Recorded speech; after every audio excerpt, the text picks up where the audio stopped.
అస్మద్గురుభ్యో నమః. శ్రీమౌద్గల్య శ్రీవత్ససగోత్రజాతౌ శ్రీ అప్పలార్యరత్నమార్య తనూభవౌ ద్వౌ శ్రీమత్సడారిచరణాంబుజంచరీకౌ శ్రీరంగరామానుజదేశికౌస్తుమ. విచిత్రవాణీ విన్యాసధన్యోపన్యాస వైభవం వర్ధయత్వనిశం సీతారామపాదయుగే మమ. లక్ష్మీం క్షీరసముద్రాజతనయాం శ్రీరంగధామేశ్వరీం దాసీభూత సమస్తదేవవనితాం లోకైకదీపాంకురాం శ్రీమన్మందకటాక్షలబ్ధ విభవ బ్రహ్మేంద్ర గంగాధరాం త్వాం త్రైలోక్యకుటుంబినీం సరసిజాం వందే ముకుందప్రియాం.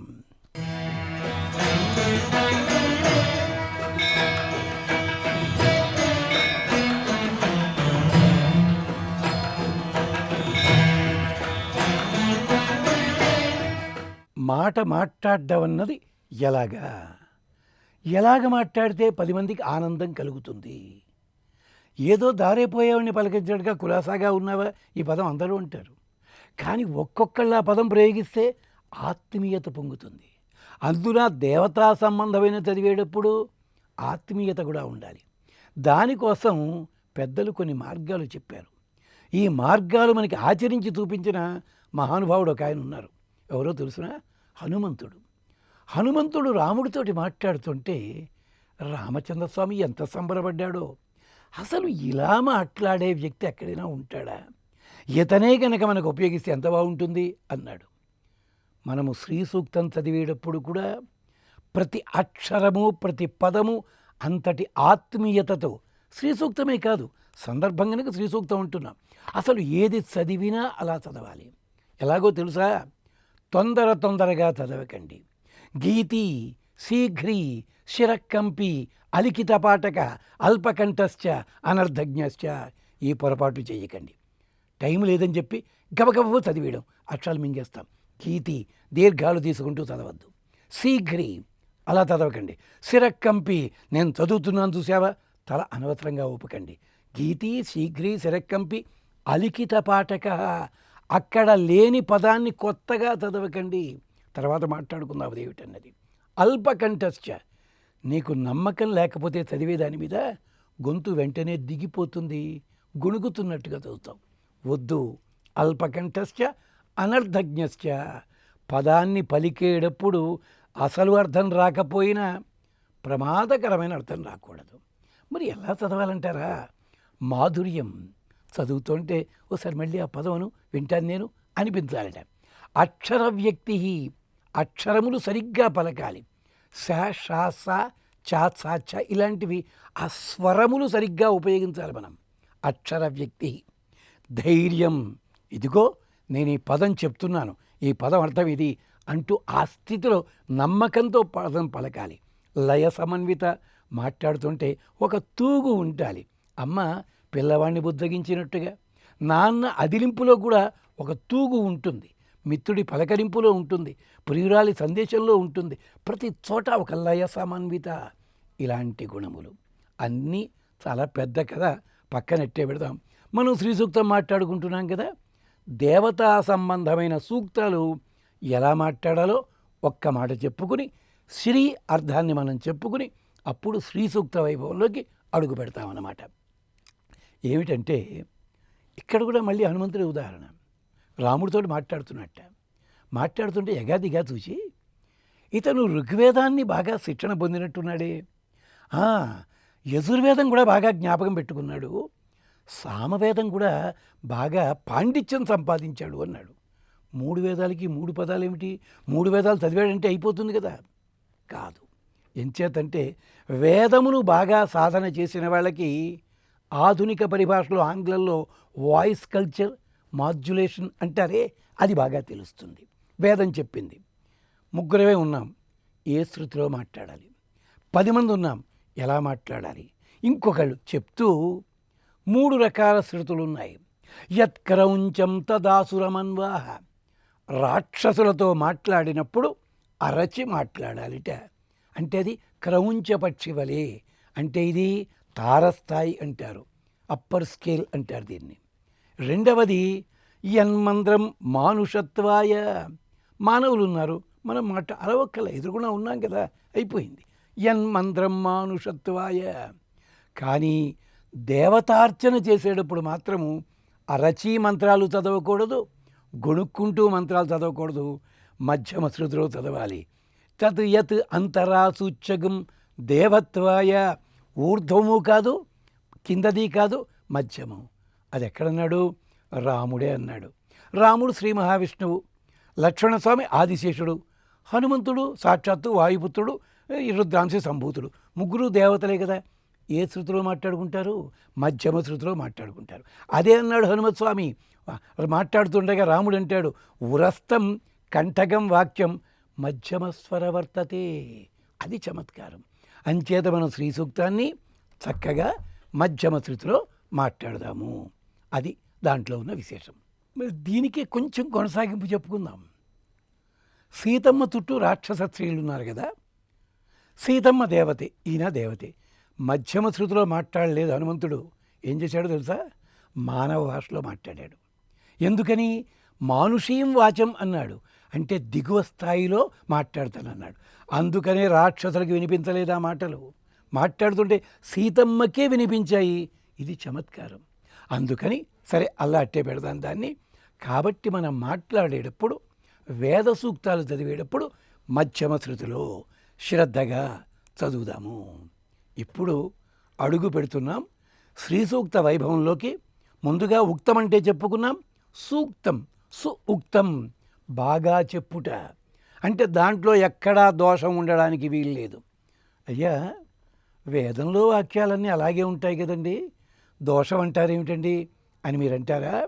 కొందరు వేదాన్ని సగం సగం చదివేటప్పుడు కొన్ని మంత్రాలలో ఇబ్బందులు వస్తుంటాయి. కానీ ఆ తరువాతి వాక్యం చదివితే తప్ప ఇది అర్థం కాదు. ఎలాగో తెలుసా? యజుర్వేదంలో మంత్రం ఉంది, నాస్మాల్లోకాత్ శ్వేతవ్యమివేత్యాహు. ఒరే బాబు, ఈ భూలోకం వదిలిపెట్టి పైలోకానికి వెళ్ళకు. అదేమిటయ్యా, భూలోకం తప్పదు, వెళ్ళిపోవాలి కదా. అంతర్హితో హి దేవలోక మనుష్యలోకాత్ కోహి తద్వేద యజ్జముష్మిన్ అస్తివాన అంది అక్కడ వేదం.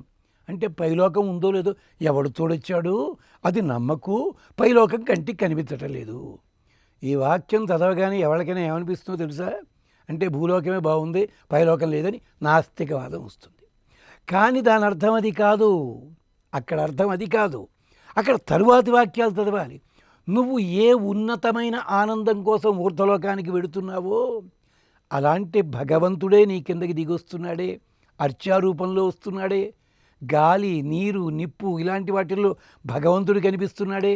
అంచేత నువ్వు జీవించినంత కాలము నీ పక్కవాడికి కష్టం కలిగించకుండా నువ్వు బతికినట్టయితే నువ్వే దేవుడి అవుతావు. ఎక్కడో ఉన్న స్వర్గమే ఇక్కడ దిగుతుంది. ఇంత చెప్పింది అంటే ఏం చెప్తున్నావు? వాక్యం మాట్లాడితే తప్పెక్కడా రావడానికి వీల్లేదు. అది ఇక్కడ. అందుకని దీన్ని ఏమంటారు?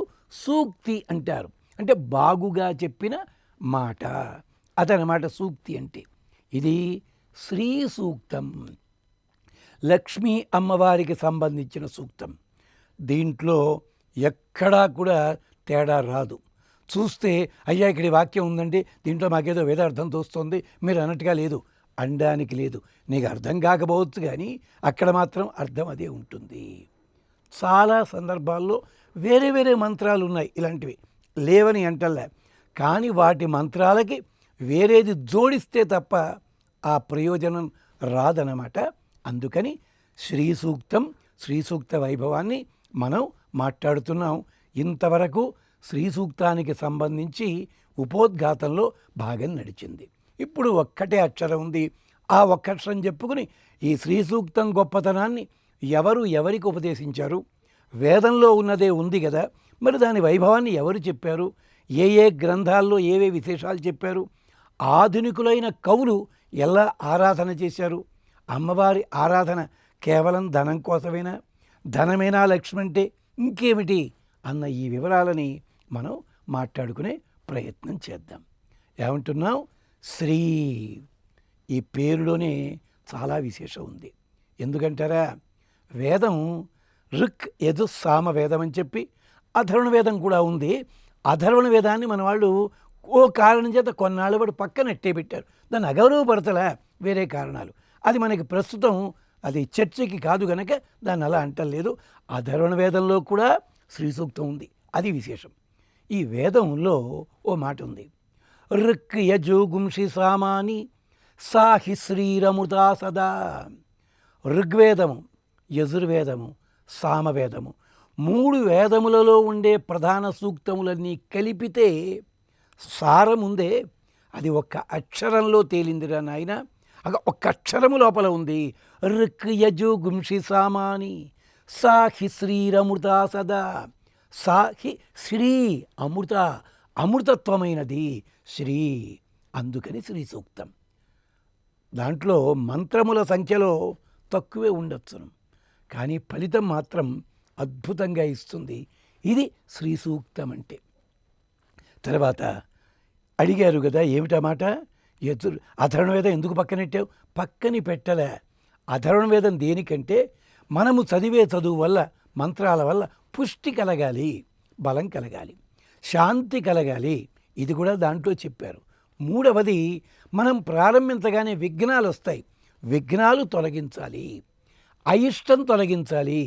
ఇలాంటి వాటికి దాన్నే మన వాళ్ళు ప్రివెంటివ్ మెజర్స్ అంటారు చూసారా, అవి దాంట్లో ప్రికాషనరీ మెజర్స్ దాంట్లో చెప్పబడ్డాయి. కానీ కొందరు స్వార్థపరులు ఒకానొక సమయంలో వీటిలో ఉన్న మంత్రాలని దుర్వినియోగం చేస్తున్న కారణం చేత వ్యాసుడి కంటే ముందు తరం వాళ్ళంతా దీన్ని కొంచెం పక్కనట్టే పెట్టారు. వ్యాసుడు వచ్చిన తర్వాత వ్యాస భగవానుడు లేదో ఇది కూడా దీంట్లో భాగమే అనొక ప్రతిపత్తి కల్పించాడని మనకి పురాణాదులన్నీ చెప్తుంటాయి. సరే, శ్రీ సూక్తంలోకి అడుగు పెడుతున్నాం. శ్రీ సూక్తంలో శ్రీ శబ్దానికి అర్థం ఏమిటి? మనం అందరికీ పేర్లు పెట్టేప్పుడు శ్రీ అని రాసుకుంటాం. ఎందుకు రాస్తాం? దానికి 6 అర్థాలు ఉన్నాయి. ఏమిటి 6 అర్థాలు? శ్రీ అంటే శ్రయత, శ్రేయత. మనమంతా అమ్మవారిని ఆశ్రయిస్తాము. అమ్మవారు భగవంతుణ్ణి ఆశ్రయించి ఉంటుంది.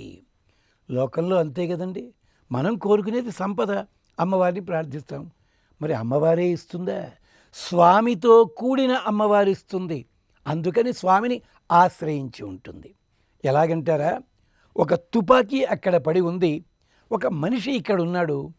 తుపాకీని చూచినా మనకి భయం వెయ్యదు, మనిషిని చూచినా భయం వెయ్యదు, గౌరవం కలగదు. ఈ 2 కలిసి ఉంటే అగు అలాంటి తత్వమే శ్రీ, అవిభాజ్య తత్వము. అమ్మవారు స్వామి కలిసి ఉంటారు. అది చెప్పడానికే లక్ష్మీ అమ్మవారు స్వామి వక్షస్థలం మీద ఉంది అని చెప్పడంలో అంతరార్థం. అది శంకరాచార్యుల వారు కూడా ఈ మాట చెప్పారు కదా, శివ శక్త్యాయుక్తో యది భవతి. నాయనా, శక్తుడు శక్తి 2 వేరువేరు కాదు నాయన, 2 కలిసి ఉండాలి.